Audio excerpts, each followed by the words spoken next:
Good morning and welcome to our Remembrance service, when we come together as a community to remember the sacrifice made by former pupils and staff and to remind ourselves about our responsibilities to encourage peace and reconciliation. This assembly is being live streamed into all our classrooms and is also being shared with former pupils, parents and governors. In World War I, almost 800 former pupils and staff served. 96 did not return. And in the Second World War, another 700 former pupils and staff served. 98 did not return. Their names are recorded on the memorial behind me, which was installed in this hall 100 years ago, and in the remembrance book on the table to my left.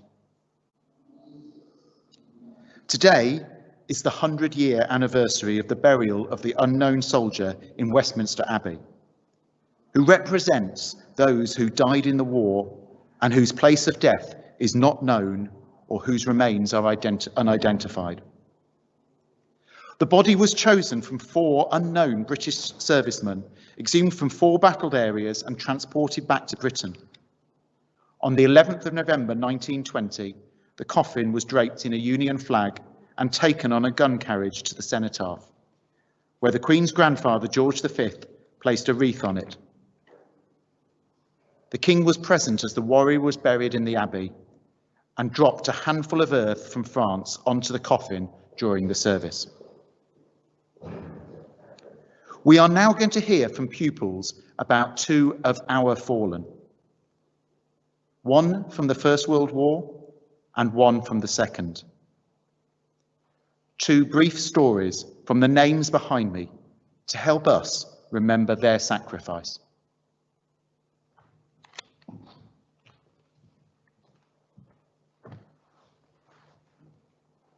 Second Lieutenant Walter Grew joined the Royal Warwickshire Regiment in November 1916. He attended Bablake from 1910 and left in July 1915. He boarded at the school, so would have slept in what are now the mathematics classrooms. Before enlisting, Walter was employed as a bank clerk and was living on Holyhead Road. On October the 7th, 1917, his battalion were involved in an offensive near Ypres on the Menin Road. During the attack, Walter was killed and his body was never recovered. He was only 19 years old.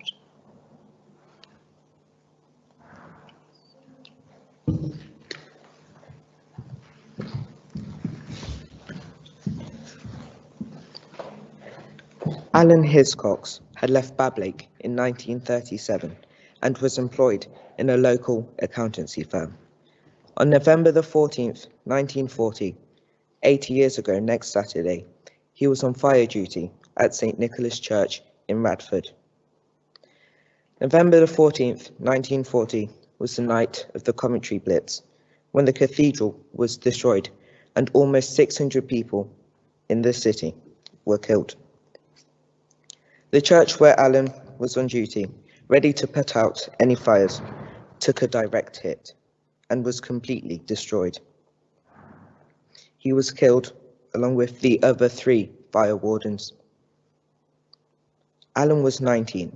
His companions were aged 22, 15 and 13.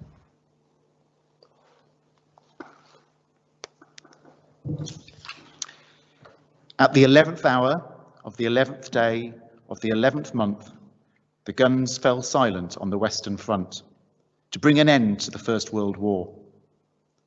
Our nation and Commonwealth have recalled that moment through armistice and remembrance events down the decades during which the men and women of our armed services have continued to pay the ultimate sacrifice.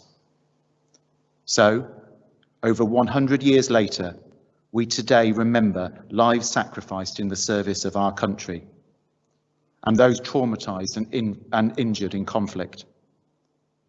May we have such a devotion to justice and freedom that the heroism of all who fought and still fight, may we continue to remember be remembered in a nation of service and in a world of peace. A particularly warm welcome this morning to Captain Tracey. Captain Tracey is a former pupil of Bablake, who after completing a chemistry degree at Sheffield, spent several years working in Africa. While working overseas, she was seconded to the British High Commission in the Seychelles and then moved to Kenya and Zimbabwe. She returned to the United Kingdom in 2004, taking up a reserve commission in the army, while continuing to teach at Shiplake College near Reading. As an army captain, she was involved in instructing junior soldiers and cadets, and one highlight was taking part in the flyover of Buckingham Palace for the Queen's Diamond Jubilee. Putting her army career on hold in 2012 to raise her daughter, who now attends our junior school, Captain Tracey currently teaches chemistry and sport at King Henry VIII. Thank you for joining us this morning. We will now hear from the school choir as they sing "Don't Worry About Me." I feel the fear for you, I'll cry your tears for you, I'll do anything I can to make you comfortable. Even if I fall down when you're not around, don't worry about me. Don't worry about me, 'cause if I fall, you'll fall, and if I rise, we'll rise together. When I smile, you'll smile, and don't worry about me, don't worry about me.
Good morning.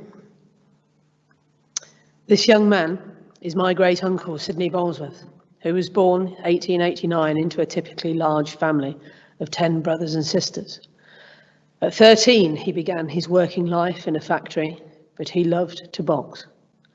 He was a natural fighter, bought his own boxing gloves, and at an early age was in the habit of putting them on and challenging anybody who thought they could take their chances with him. In 1905, he joined the army. He served at Colchester before being posted to the 2nd Battalion, the Leicestershire Regiment in India, where he found that boxing was looked upon very favourably. He was a fine boxer, probably the best the regiment had ever had at welterweight class. He won the All India title at Madras in 1908 and the Army Boxing Cup in 1909. Having served his 7, he returned home in 1912, although he remained in the Army Reserves. He continued to box, entering contests across the Midlands and gaining a fearsome reputation. And it was about this time that he got the nickname Togo, which means chosen one. In 1914, Togo outpointed Cobb Albrighton, and a fortnight later, he boxed a draw with Billy Sherwood, who was at the time considered to be the undisputed champion of the Midlands. The rematch, for a purse of £100, which is enough to buy a 3-bedroomed house at the time, Sherwood was knocked out in the 2nd round by Togo in front of an enormous crowd who had travelled from Leicester, Birmingham and surrounds to see the spectacle. But with the outbreak of the First World War on the 5th of August 1914, Togo was recalled to his colours. He rejoined his regiment as last corporal in September 1914 and was sent to France with the 1st Battalion. In the first year of fighting, he was shot, hospitalised and returned to action on 3 occasions. In late 1916, he was awarded the Distinguished Conduct Medal and the Croix de Guerre for conspicuous gallantry. He was in charge of a picket, which is a forward station in no man's land where soldiers are stationed to observe enemy movements. He was wounded by a shell in both legs, severely bruised by falling timber, and yet he stuck to his post and ensured that the men under his command were safe until he was relieved. And even then, he had the presence of mind to deliver a report on the situation to his commanding officer before receiving medical help. He was evacuated and sent home to recover, and he was told that he would probably be unfit to serve again. But he resisted being demobbed. Instead, Togo became a central figure in the recruitment drive for the Leicestershire Regiment during his 6-month recovery. But as soon as he was able to, he returned to France with the 1st Battalion. But within a month, he had been shot again and had been sent back to England to recover. On the 10th of June 1917, Togo returned to the Western Front, joining the 9th Battalion in Belgium. He acted as a sniper and quickly established himself once more as a man whom his officers could rely upon in any situation. He refused the offer of promotion to sergeant, despite the positions of responsibility which he often held, as being with his fellow soldiers was where he was happiest. On the 1st of October 1917, during the early part of the morning near Polygon Wood in Ypres, Togo and a fellow soldier, Private Joe Paul, had crawled into a shell hole in front of the British lines in order to give them a better view over the German positions. As snipers, they fired shots into the enemy, taking out a machine gun emplacement and helping to hold back the initial enemy attack. But they were caught in no man's land when the German counterattack erupted all around them. Togo was shot dead in that shell hole. His remains were not recovered. His name is engraved on the Tyne-Cot Memorial in Belgium, and after 93 years, his DCM was added. In the letter written to his mother, his commanding officer, Lieutenant Griffiths, said, "Bolesworth was well-liked and respected by all in the sniping section and across the whole battalion. Many officers believed that he was the best soldier in the regiment, and he was a man that many would have liked to have been." It is perhaps hard for us to find a frame of reference to something that happened so long ago, even though it is only just out of living memory. When the Great War started, everyone thought it would be over by Christmas. No one could imagine it would last 4 years, that life would be completely disrupted, that everything that was known would become uncertain, that dealing with death on an everyday basis would become normal, that 20 million souls would be lost over that 4 years, and that those that survived would endure trauma that lasted much longer. And yet I believe there are strong parallels with what we face today. 10 months ago, it was just a cold and nothing to worry about. But now we find ourselves in the midst of a global pandemic, with 50 million people currently infected with COVID-19 worldwide, and nearly 1.5 million that have already died. Our lives have been disrupted, changed, and the freedoms that we take for granted have been impinged upon, curtailed, and yet there are so many individuals that rail against the restrictions imposed. But why? Is it really that inconvenient for us not to go wherever we want, not to do whatever we please, whenever we please? Have we really, in 100 years, become such a selfish generation that we think of no one but ourselves? Well, perhaps this is our world war. And perhaps this is the time that we need to step up, to think of others first, to wear a mask without prompting, to wash hands without being nagged, to behave responsibly and socially distance ourselves, because by our actions, we may make a difference for someone more vulnerable than us. I would like to think that the sacrifices we are currently being asked to make are small change compared to those who gave their lives so that we may have those freedoms. And as we remember them, this is the time for us to be brave and show our compassion for others. Thank you. Thank you, Captain Tracey, for this testimony. Now, can I ask you to all stand for the last pause and the minute's silence?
They shall not grow old, as we that are left grow old.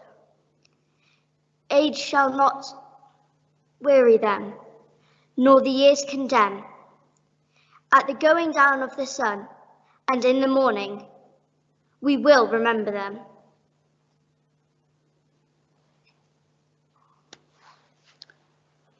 Please be seated.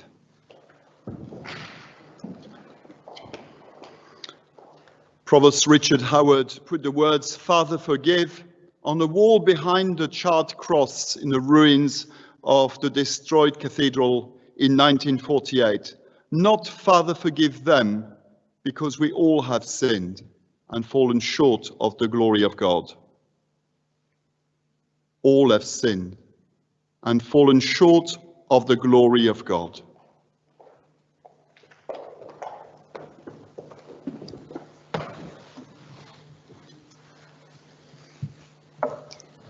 The hatred which divides nation from nation, race from race, class from class.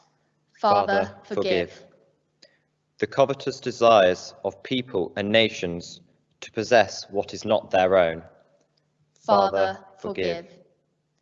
The greed which exploits the work of human hands and lays waste the earth.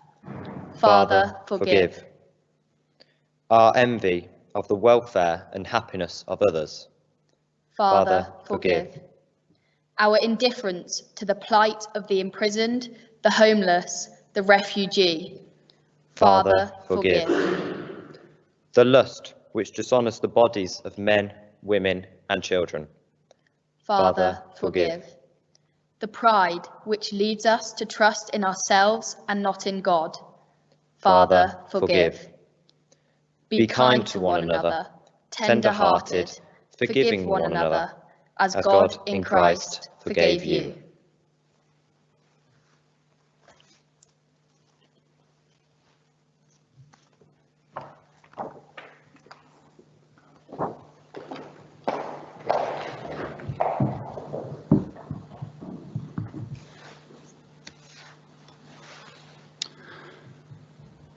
Let us bow our heads. Father, in your mercy, grant eternal rest to all who have died defending freedom. Bless all who selflessly give their lives for others. Look kindly on all who are victims of aggression, violence, and warfare, giving them comfort and hope. Let our solemn remembrance remind us of the horrors of war, the precious gift of peace, and the sacrifices people make for each other. Lord, may we remember and never forget. Amen. Thank you for listening and taking part in this service of remembrance. Have a good day.